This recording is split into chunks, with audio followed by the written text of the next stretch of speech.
Le Département des Moments est une entreprise qui offre partout au Québec une alternative aux funérailles traditionnelles, que ce soit pour célébrer une fin de vie après comme avant un décès. Éco-Commercial s'entretient avec son président fondateur et ancien animateur télé, Jean-Pierre Gravel.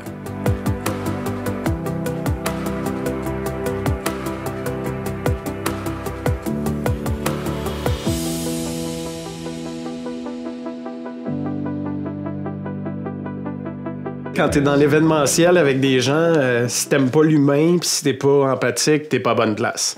Puis chaque famille avec qui on travaille, c'est des gens qui ont des énergies différentes. Fait qu'il faut avoir une espèce de capacité caméléon. Sinon, ça se passe pas. Tu sais, on regarde, on voit, on s'adapte. Est-ce que c'est demandant? C'est sûr qu'à la fin d'une journée, si t'es à la tête d'une célébration, qu'il y a des centaines de personnes qui sont dans des émotions de peine. Des fois, tu le sais, les étapes du deuil, le déni, la colère. On reste les êtres créatifs des éponges. Fait que tu repars à la maison avec ça aussi. Ça peut être drainant, mais on reçoit énormément dans ce qu'on donne. Les gens sont souvent excessivement reconnaissants, justement, qu'on propose autre chose. Donc, on reçoit des beaux mots, on reçoit des commentaires, puis cette énergie-là aussi, comme une éponge, on l'absorbe. Fait que ça fait un ballon, tu sais. Je m'appelle Jean-Pierre Gravel. À la base, je suis un animateur. J'en ai fait beaucoup. C'était mon rêve de petit gars de 3 ans. Je voulais rentrer dans la télé. Depuis les dernières années, environ 10 ans, je suis devenu entrepreneur. L'entreprise actuelle s'appelle Département des Moments. Et nous, notre mission, c'est des célébrations de vie sur mesure. Donc, on fait ça en 2 volets. Avant un départ, pour les gens malades, en fin de vie, en soins palliatifs, ceux aussi qui veulent l'aide médicale à mourir. Très en demande au Québec. Hein? On le sait, on a comme le record à travers le monde. Et on fait ça aussi après un départ, en lieu et place des funérailles traditionnelles. Donc, entreprise 100% québécoise. On a des créatrices de moments dans toutes les régions du Québec et on veut offrir aux gens une alternative à ce qu'on a toujours connu, que vous connaissez comme moi. Donc, on s'habille en noir, on va à l'église, on va au salon, on va nous remettre un objet inconfortable qui est un signet nécrologique. Personne ne sait quoi faire avec ça et on va avoir hâte de partir avant même d'arriver. Mais nous, on pense en 2025 que les gens méritent autre chose. Quand on choisit de lancer une entreprise comme celle-là, la question qui revient toujours, c'est pourquoi? Il est venu où le flash, le moment? Dans mon cas, je dirais que le départ de ma grand-maman Thérèse en 2013 a été le moment le plus précieux de ma vie. Évidemment pas le plus heureux, le plus précieux. Ça a été une espèce de scénario de film qui prendrait juste ce moment-là, une demi-heure à raconter aux gens. Mais en gros, elle était en maison de soins palliatifs, toute la famille était réunie autour et même sur le lit. C'était un dimanche pluvieux, il n'y avait pas fait beau. L'infirmière de soins pal a ouvert la porte patio. Il y a un rayon de soleil qui est rentré directement dans le cœur de Thérèse. Tout le monde a sursauté en se regardant en disant hey, « As-tu vu ce que je viens de voir? » Et elle, qui était dans le coma depuis 2 jours, mon grand-papa s'est penché pour l'embrasser, puis on l'a vu lui rendre son baiser. Fait que déjà, on était, vous le devinez bien, là, dans une émotion prenante. Et là, l'infirmière, Loulou, qui est devenue une amie de famille, a dit « J'ai jamais vu ça dans ma carrière, approchez-vous de la porte. » Et on est arrivé à temps pour voir un immense arc-en-ciel se former du sol jusqu'en haut. Puis elle a dit « Selon moi, c'est un signe, elle doit être prête. » Et ma grand-maman s'est envolée comme ça. Fait que tout le monde, très émotif, ça nous a pris au cœur. Moi, je suis même sorti avec comme trop de larmes, trop d'émotions. Puis mes pieds m'ont mené à la rivière Aricana, qui est juste derrière la maison de soins palliatifs à Amos, d'où je viens.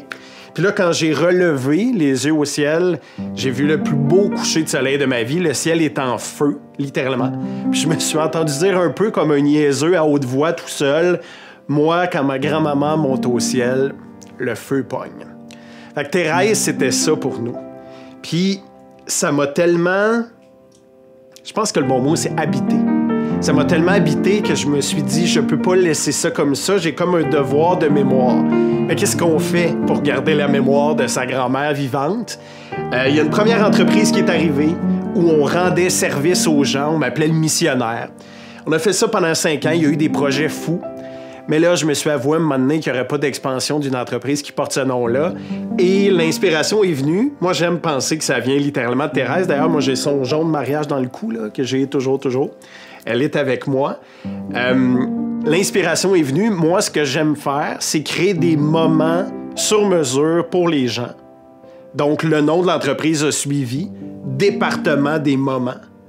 Puis, je me suis dit, quelques années après, on s'était lancé en 2019, y a-t-il un secteur en particulier où les gens pourraient bénéficier d'avoir des moments sur mesure?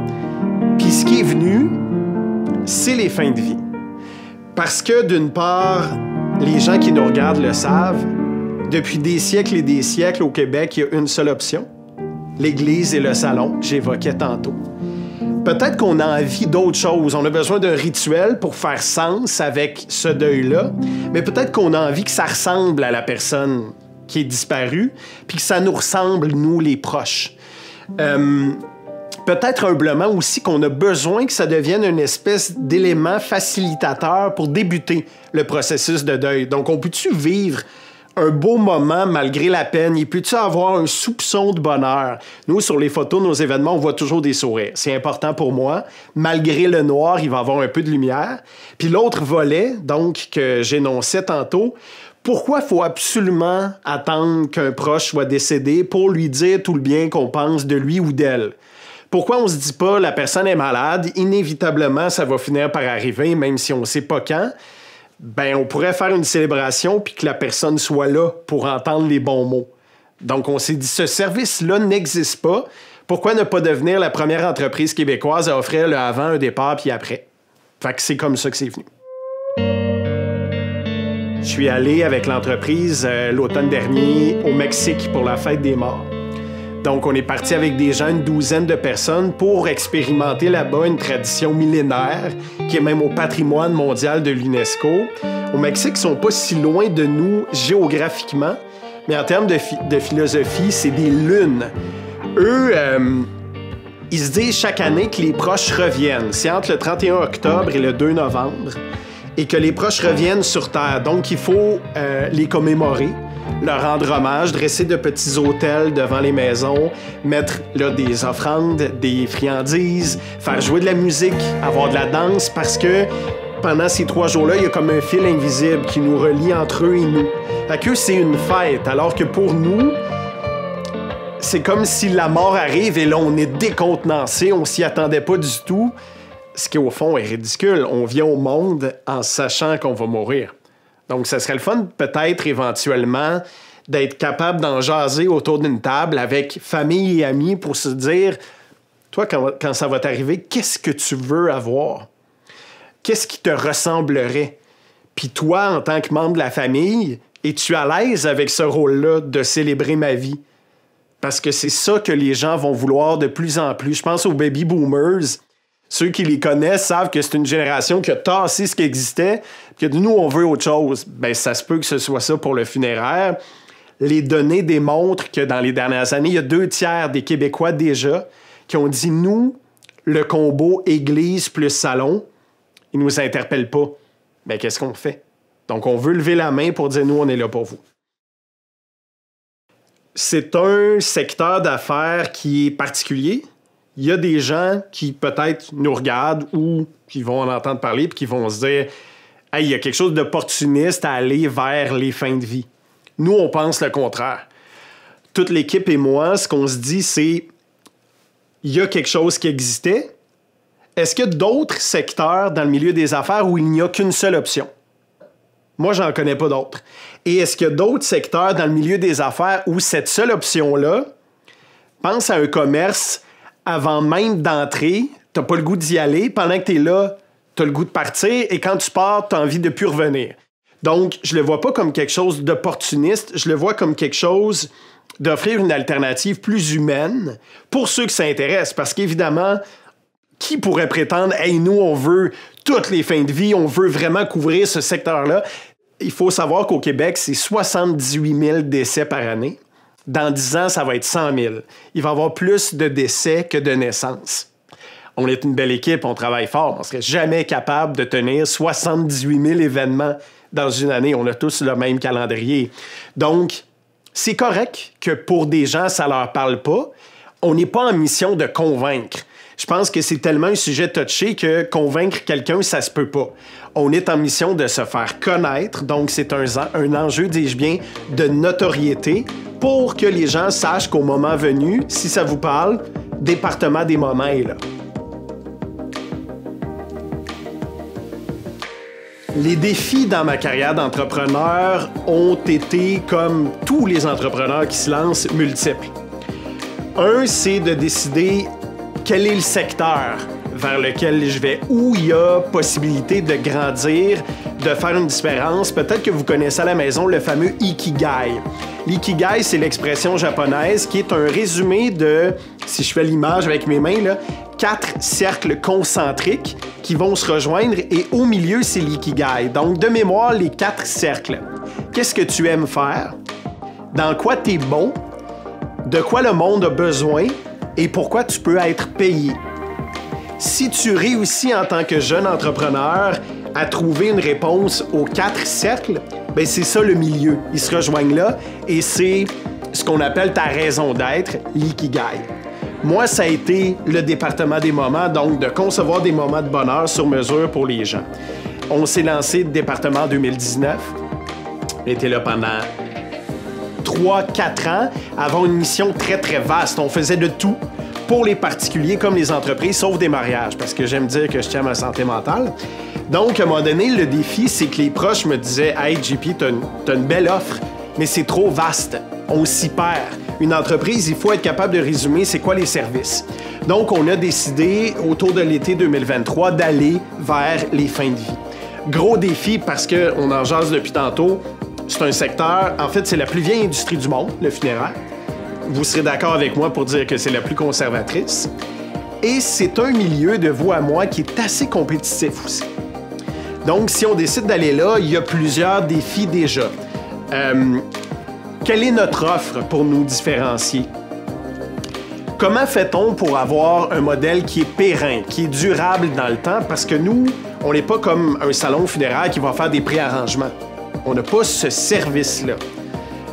Donc, il faut rester, on dit en anglais, top of mind. Il faut rester dans l'esprit des gens pour, lorsque le moment venu, ils se rappellent de nous. C'est pas comme une entreprise qui vend des objets, des chandails, des vélos. Ça, tu peux acheter ça n'importe quand. Tu vas pas te procurer une célébration de vie sur mesure si t'as pas un proche en fin de vie et ou qui vient de décéder. Donc, il faut trouver des façons de se faire connaître et de rester d'actualité dans la vie de tous les jours. Ça, c'est un méchant défi. Il faut recruter une équipe. Comment on trouve des créatrices de moments? Déjà, c'est un type de poste qui n'existe pas. Ça prend plusieurs qualités. Ça prend des gens humains empathiques. Ça prend des gens créatifs.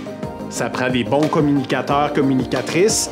Une maîtrise événementielle. Es-tu capable de monter une salle avec des décors, mais aussi gérer le côté technique et gérer les émotions des gens? Dans le déni, la colère, la tristesse. Et la débrouillardise, parce qu'il va toujours arriver des pépins comme dans n'importe quelle situation où tu parlerais à des organisatrices de mariage, il y a toujours des imprévus. Qu'est-ce qu'on fait? J'aime l'exemple du mariage parce que les gens souvent vont chercher le lieu parfait et vont des fois même le réserver 2 ans à l'avance. Pourquoi? Pour la fin de vie, donc l'adieu à un être cher. On va à ce qu'on nous propose, qu'on a toujours connu, même si ça nous tente plus ou moins, et même si ça ressemble pas à la personne et à nous.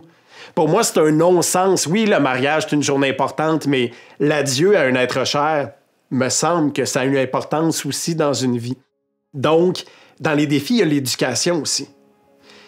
Être capable de parler de la mort, de savoir que c'est une étape, peu importe nos croyances, ça va arriver. Personne ne sait quand. C'est pas parce que je suis plus jeune que la grand-maman que j'évoquais tantôt qu'elle va automatiquement partir plus tôt que moi. C'est pas comme ça que ça fonctionne. Nous, on est en train de développer des partenariats avec des entreprises funéraires traditionnelles. Parce que j'ai refusé de les voir justement avec ce mot-là, le compétiteur, qui peut être très péjoratif, en me disant, je pense qu'on peut avoir du win-win-win, ce que j'appelle le triangle pour eux, pour nous et pour la clientèle. Faisons en sorte d'avoir des partenariats qui vont nous servir des deux côtés. Donc, peut-être qu'eux peuvent nous envoyer une clientèle qui arrive et qui dit, je sais pas, moi, nous, on veut faire une célébration de la vie de mon père sur le terrain familial à côté de la grange que mon grand-père a bâti, puis on va être 150. Bien, ça se peut que le salon fasse comme, nous, on fait pas ça.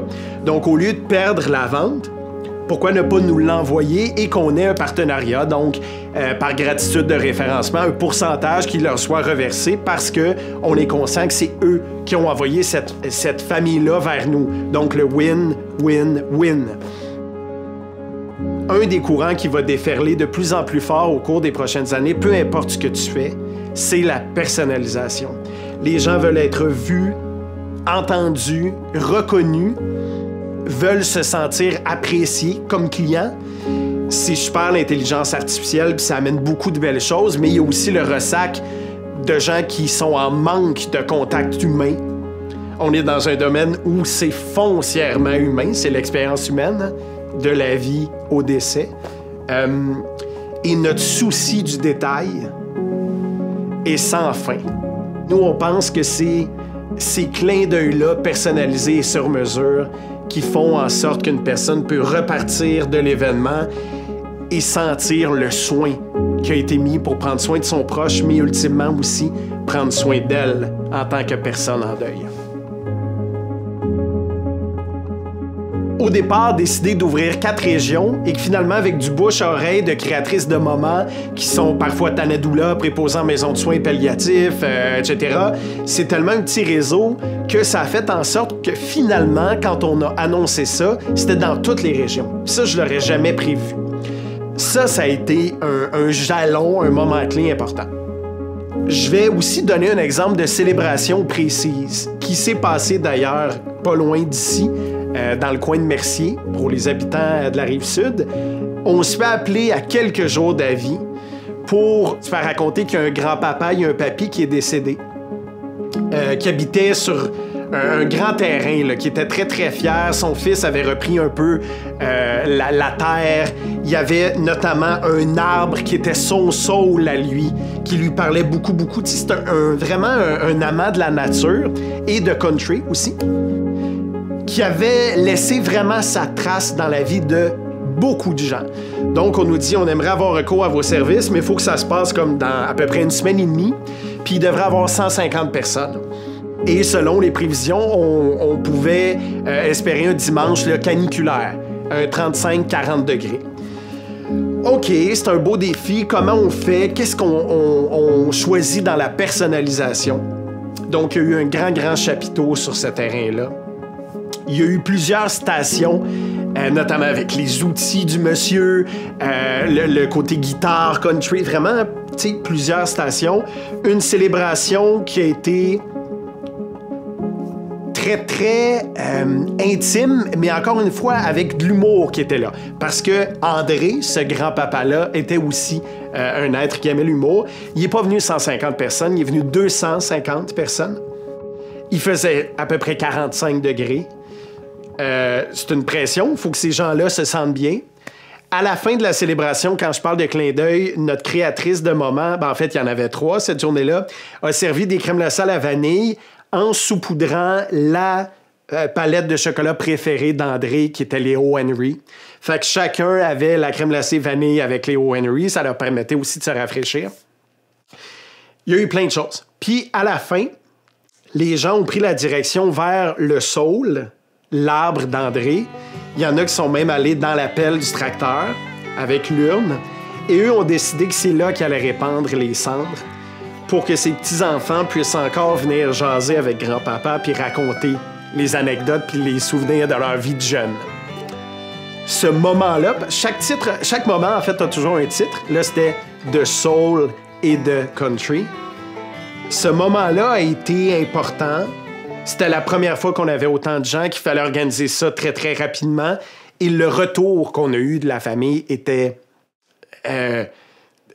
très, très positif. Ça, c'est une paye qui est hyper importante quand on se lance comme entrepreneur. On le sait, hein, à quel point le retour de la clientèle est précieux. Ça aussi, ça a été un jalon important.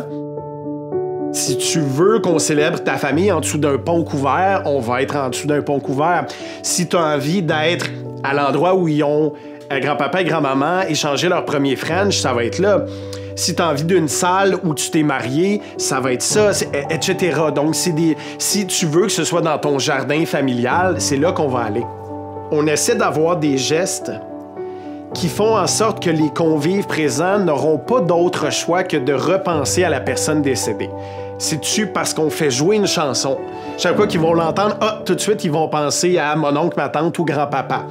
Est-ce que c'est parce que, comme on a déjà fait, le dessert préféré de la maman célébrée, c'était la tarte aux pommes? Il y a une tarte aux pommes, la meilleure au Québec, qui a été offerte aux gens présents. Chaque fois qu'ils vont croquer maintenant dans une tarte, ils vont penser à Ghislaine, à cette maman-là. J'aime mentionner les noms. Parce que pour nous, une personne décédée l'est véritablement quand on prononce plus les noms puis quand on se rappelle plus des moments précieux. Donc, nous, les noms sont mis de l'avant. C'est important. On a fait une célébration dernièrement d'une jeune adulte dans la trentaine, 34 ans en fait, ce qui est terrible en soi. C'était une maniaque d'Harry Potter. Ceux qui ont lu ou qui ont vu les films, Harry, pour se rendre à l'école des sorciers à Poudlard, doit être sur le chemin de fer et trouver la traque, le rail 9 3/4. Quand les gens sont arrivés à la célébration, on avait fait faire une réplique du panneau 9 3/4. C'était là l'entrée. Et on a pensé par après, mon Dieu, c'était même pas prévu, 3/4, 34. C'était l'âge de la jeune femme décédée. Donc, des clins d'œil, il y en a toujours. Donc, un budget, c'est un peu la ventilation de ça. C'est vraiment, comme les gens qui ont déjà fait de l'événementiel, un party de famille, un mariage ou autre, c'est les différents secteurs. Là, on se concentre beaucoup sur les après un départ, l'alternative aux funérailles traditionnelles. En anglais, on dit souvent le core business, donc c'est notre secteur de base. On va vouloir mettre une emphase sur les avant. Parce qu'on pense que de plus en plus de gens qui vont dire « Oui, moi, je choisis de célébrer un proche pour pouvoir le regarder dans les yeux puis dire tout le bien que je pense de lui ou d'elle. » Un autre aspect qui va peut-être prendre de plus en plus de place et qui fait partie de notre essence de sur-mesure, j'ai le grand privilège d'avoir été dans le milieu des médias pendant 20 ans, 20-25 ans. J'ai tissé des liens avec des gens que les gens apprécient. Des chanteurs, des animateurs, des musiciens, des comédiens. Si, quand on dépouille le formulaire d'un client, on voit, comme c'est arrivé encore dernièrement, avec la jeune femme de 34 ans que j'évoquais, oui, elle tripait sur Harry Potter, mais sur Notre-Dame de Paris aussi, qu'elle a vu plus de 10 fois. Son chanteur, c'était Bruno Pelletier. Mais c'est quelqu'un avec qui j'ai travaillé. Donc, la famille a eu la surprise, dans la célébration de vie, d'avoir une vidéo sur mesure où non seulement Bruno leur a transmis, dis-je bien, avec toute sa générosité, ses bons vœux, mais il a décidé, comme la maman parle de sa fille désormais comme d'une étoile qui est dans le ciel, de leur offrir la quête de Jacques Brel. L'inaccessible étoile, tu sais. C'est des moments surprises. Personne n'était au courant. Ça, c'est hyper important pour nous. Qui agissent comme des baumes. Puis encore une fois, qui viennent faire une petite différence. Ça, j'aspire à ce que ça prenne aussi de plus en plus de place dans l'avenir du département des moments. J'aime faire des attentions personnalisées. Fait que personne tombe en bas de sa chaise là, en me regardant, rendu là, dire ça. C'est un grand bonheur de ma vie. Les plus jeunes, je ne veux pas faire de généralisation, mais il y a un terme en anglais qui s'appelle les Easter eggs. Donc, de semer des petits détails. Puis c'est drôle, mes mains font le réflexe quasiment comme tisser à la main. Presque comme de la joaillerie, dans le soin qu'on y met. On en fait de plus en plus. Les gens, des fois, nous disent « Hey, vous faites comme un en direct de l'univers, mais pas nécessairement musical. » Il y a de ça qui est un peu vrai. Nous aussi, depuis toujours, on fonctionne avec notre fameux formulaire, comme les vedettes qui sont invitées. La musique est hyper importante parce qu'elle est importante dans nos vies. Elle est reliée à plein de souvenirs, donc il y a toujours des chansons dans les célébrations qui vont jouer. Puis tu sais, depuis tantôt, je parle des créatrices de moments. La plupart de nos créatrices sont aussi formées comme célébrantes. C'est pas parce que tu es à l'aise devant les gens, devant une foule, que tu peux mener une célébration avec des lectures de textes, même si c'est laïque, avec des gens qui viennent faire des témoignages que tu dois supporter parce qu'ils sont émotifs. Choisir les chansons aussi appropriées. C'est pas tout le monde qui veut entendre « Si Dieu existe » de Claude Dubois, par exemple. Chacun a son histoire. Puis moi, ben c'est un grand compliment qu'on me rapproche de l'équipe de France Baudouin puis d'En Direct de l'Univers, ben humblement. Et c'est une équipe extraordinaire, empathique. Donc, si on peut les regarder comme inspiration puis se dire « C'est comme ça qu'on veut être quand on va grandir », hey, oui, à 1000%. Fait que le rapprochement fait toujours plaisir, puis c'est quelque chose qu'on entend souvent, c'est un immense privilège. Et peut-être pour conclure là-dessus, ces clins d'œil-là, ils sont importants. Ces rituels-là sont importants. Tout le monde à l'écoute a sans doute vécu un deuil. Puis ceux pour qui c'est pas arrivé, ben j'apprends rien à personne en disant que ça va arriver un jour. Puis il y a comme une croyance qu'il y a un deuil, un moment donné, il faut s'en remettre. Nous, on pense qu'un deuil, il n'y a pas de durée. Le deuil va toujours faire partie de ta vie. C'est toi qui vas trouver des outils pour vivre avec. Mais si le deuil était une boule, elle va toujours occuper la même place. C'est comme si c'est ton cœur qui va grossir autour. Mais le deuil va pas rapetisser. Puis c'est faux de répéter ça. C'est faux de dire à quelqu'un qui est en deuil, je te donne 2 jours de vacances, là, passe à d'autres choses. Ce n'est pas comme ça que ça fonctionne.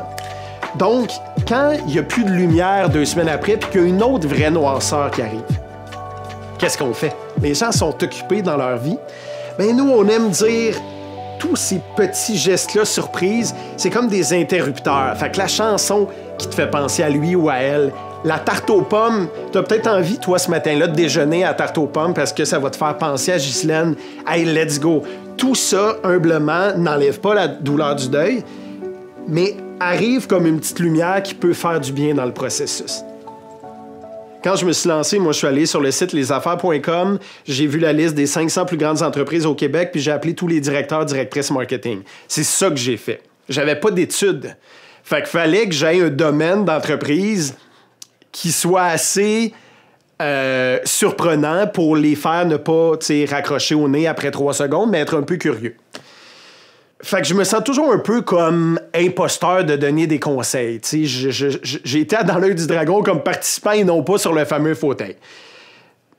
Quelques-uns peut-être en rafale. Suivre des entrepreneurs, notamment sur des réseaux comme LinkedIn. Maintenant, on a accès à ça. Il y en a beaucoup qui partagent autant leur réussite que leurs échecs. Et tout le monde sait un peu qu'on apprend souvent beaucoup plus d'un échec que d'une réussite. Dans les écoles, je dis souvent, dressez une liste de 5 choses que vous aimiez faire entre l'âge de 3 à 8 ans. Moi, les 5 items, je les fais dans mon entreprise, qui vont de animer à créer, à bricoler des décors. Moi, c'est un exercice qui a été très porteur pour moi. Parce que quand on est jeune, on va justement vers ce qui nous porte, on a moins d'inhibition. Donc, les chances sont que là-dedans, il y avait quelque chose qui était peut-être votre essence en tant qu'entrepreneur. Si ça vous excite pas en vous levant le matin et si vous vous amusez pas dans la journée, à mon humble avis d'entrepreneur, vous n'êtes pas au bon endroit. On peut conclure avec ça, on fait des fins de vie, on célèbre des parcours. Je pense que chacun, à sa façon, veut laisser un leg derrière lui. Peu importe ce que c'est pas obligé d'être une entreprise, là. L'humain souhaite être retenu par ceux qui l'ont côtoyé, idéalement de meilleure façon que pas parce que ça a mal été. Si on s'amuse en faisant quelque chose, on va le faire plus longtemps, je pense. Donc, notre leg a plus de chances d'avoir touché plus de gens. Moi, en tout cas, je m'amuse encore comme un petit fou. Puis je pense que mes parents, s'ils étaient là à ma place, ils diraient « On reconnaît le petit gars de 3, 4, 5 ans dans ce qu'il fait, et tant mieux s'il est capable de gagner sa vie avec ça. »